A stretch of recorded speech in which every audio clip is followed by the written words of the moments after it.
மாற்றம் வேண்டும் என்று கூறி வந்த ஆட்சிக்கு வந்த இந்த அரசாங்கம் மாணவர்கள் மீது காட்டுகின்ற மாற்றம் இதுதானா?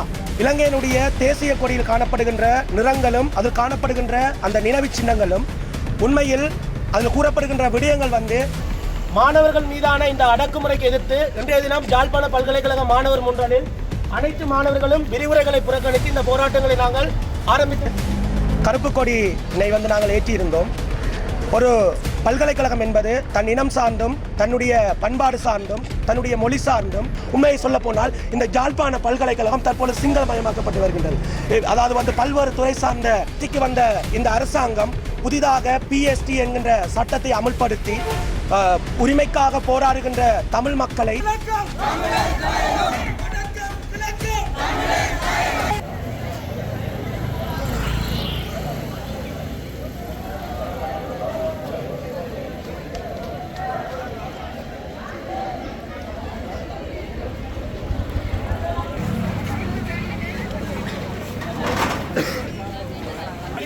அதுக்கு கவர் பண்ணி முன்னுக்கு நில்லுங்க லைனுக்கு. அடே அப்படி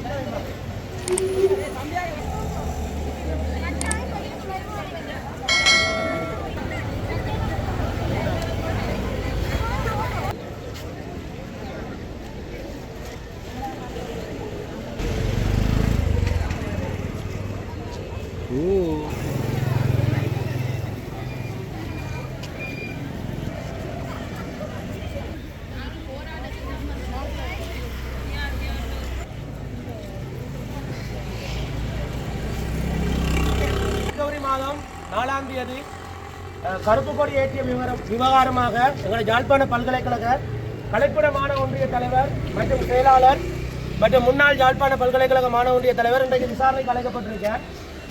பல்கலைக்கழக மாணவர்கள் உரிமைக்காக தொடர்ச்சியாக இந்த போராட்டங்களை தேசிய ரீதியாக இந்த போராட்டங்களை மேற்கொண்டு வருகிறார்கள்.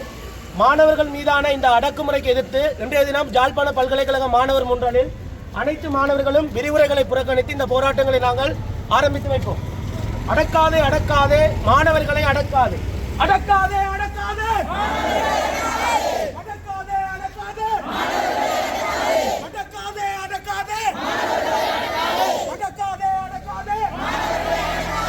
அடக்காதே அடக்காதே அடக்காதே அடக்காதே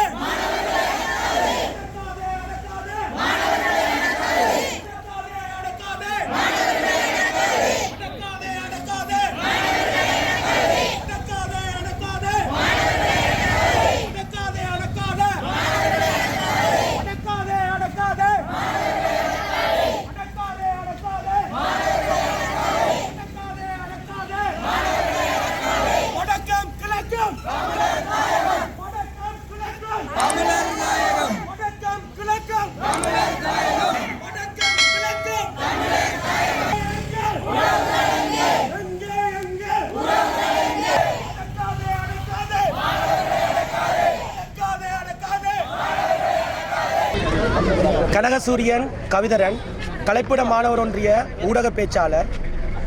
நாங்கள் இன்றைய தினம் கடந்த பிப்ரவரி மாதம் 4ஆம் தேதி ஸ்ரீலங்காவினுடைய சுதந்திர தினம் தமிழர் தேசத்தினுடைய கரிநாளன் அங்கீகரித்து கருப்பு கொடியினை நாங்கள் ஏற்றியிருந்தோம். இந்த கருப்பு கொடி ஏற்றிய விவகாரம் தொடர்பாக எமது யாழ்ப்பாண பல்கலைக்கழக 3 மாணவர்கள் இன்றைய தினம் யாழ்ப்பாண குற்றத்தடுப்பு பிரிவினரால் விசாரணைக்காக அழைக்கப்பட்டிருக்கிறார்கள். எனவே அதனை கண்டித்து நாங்கள் இந்த மாணவர்கள் அனைவரும் இணைந்து விரிவுரைகளை புறக்கணித்து இன்றைய தினம் இந்த போராட்டத்தை நாங்கள் முன்னெடுத்து கொண்டிருக்கின்றோம்.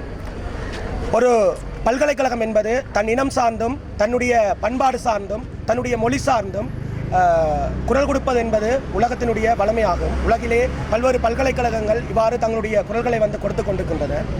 அதேபோன்று ஒரு இலங்கையினுடைய தேசிய கொடியில் காணப்படுகின்ற நிறங்களும் அதில் காணப்படுகின்ற அந்த நினைவு சின்னங்களும் உண்மையில் அதில் கூறப்படுகின்ற விடயங்கள் அந்த கூறப்படுகின்ற விடயங்களின் அடிப்படையில் தமிழர்கள் அங்கே மதிக்கப்படாமல் அவர்களுக்கான அநீதிகள் நடந்து கொண்டிருக்கின்றன. அதனால்தான் நாங்கள் அந்த காரணத்தினால்தான் நாங்கள் இந்த கருப்பு கொடியினை நாங்கள் ஏற்றியிருந்தோம். கருப்பு கொடி ஏற்றி இருந்த இந்த விடயத்தை இந்த அரசாங்கம் எங்களை விசாரணைக்கு அழைத்திருக்கின்றது. குறிப்பாக PTA நீக்குவோம் என்று கூறி இந்த ஆட்சிக்கு வந்த இந்த அரசாங்கம் புதிதாக PST என்கின்ற சட்டத்தை அமுல்படுத்தி உரிமைக்காக போராடுகின்ற தமிழ் மக்களை அச்சுறுத்துகின்ற ஒரு சூழலை உருவாக்கி அவர்களை பயங்கரவாதியாக அடையாளப்படுத்துகின்ற ஒரு செயற்பாட்டில் இந்த அரசாங்கம் வந்து செயற்பட்டு கொண்டிருக்கின்றது. கருப்பு கொடி ஏற்றுவது என்பது இலங்கையை பொறுத்தவரையில் ஒரு இயல்பான ஒரு விடயம்தான். குறிப்பாக நாங்கள் சொல்லப்போனால் இலங்கையில் சிங்கள மக்களை போன்று தமிழர்களாகிய எங்களுக்கு சம உரிமையோ சம வாய்ப்புகளோ அல்லது சம அந்தஸ்தோ இவையுமே கிடைக்கப்பெறவில்லை. அதனால்தான் நாங்கள் இந்த கருப்பு கொடியினை நாங்கள் ஏற்றியிருந்தோம். கருப்பு கொடி அதாவது ஸ்ரீலங்காவினுடைய சுதந்திர நாள் தமிழர் தேசத்தினுடைய கரிநாள் என நாங்கள் அங்கீகரித்திருந்தோம். இதுவரைக்கும் தமிழர்கள் தொடர்பான எவ்விதமான பிரச்சனைகளுக்கும் இந்த அரசானது தீர்வு காணவில்லை. நாங்கள் பல்வேறு கோரிக்கைகளை முன்வைத்து இந்த போராட்டங்களை முன்னெடுத்துக் கொண்டிருக்கின்றோம். மாணவர்கள் முன்னெடுக்கின்றோம், வலிந்து காணாமலாக்கப்பட்ட உறவுகள் முன்னெடுக்கின்றார்கள், சிவில் அமைப்புகள் முன்னெடுக்கின்றார்கள், பாதிக்கப்பட்ட தரப்புகள் முன்னெடுக்கின்றார்கள். அனைத்து தரப்புகளும் இணைந்து நாங்கள் இந்த போராட்டங்களை முன்னெடுத்துக் கொண்டிருக்கின்றோம். ஆனால் இந்த போராட்டத்துக்கு எவ்விதமான தீர்வும் இல்லை. நாங்கள் பல்வேறு கோரிக்கைகளை வைத்திருந்தோம்.